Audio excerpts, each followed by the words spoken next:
A new theory, cognitive dissonance. You've probably done this, you probably suffered from this, you've probably seen this happen, but you may not have known what the proper name of it is.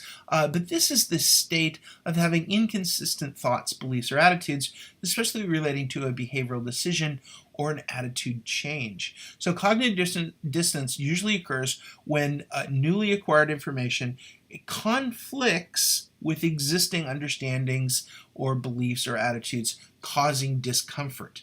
So in psychology, cognitive dissonance is the mental stress or discomfort experienced by an individual who holds two or more contradictory beliefs, ideas, or values at the same time, or performs an action that is contradictory to their beliefs, or is confronted by new information that conflicts with their beliefs, ideas, or values. Now, there's two ways we deal with this.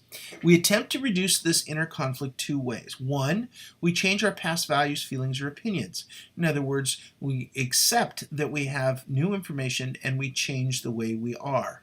The second one is much more common, at least it is in my experience, is that we attempt to justify or rationalize our choices. So the easy example here is that you took this course with me, and if you get a poor grade, you will look at that and say, well, I'm a good student, and I have a conflict now in my mind because I have a poor grade.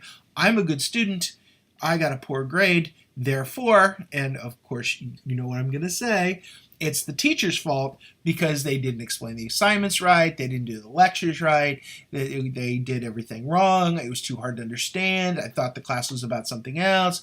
But it's never my feeling about me being a poor student. Yeah, that's never the change. It's never number one, it's always number two. And although that won't be the case in this class for many of you, you can see what I'm getting at.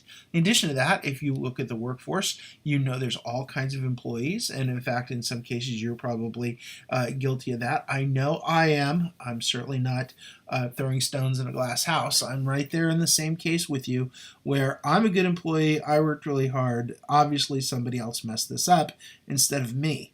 And it is very hard to find people who will say either I don't know or I made a mistake. And so the cognitive dissonance in our minds, in our bias, impacts that. So this is the introduction to cognitive dissonance. In the next section, we'll talk about some different examples of it.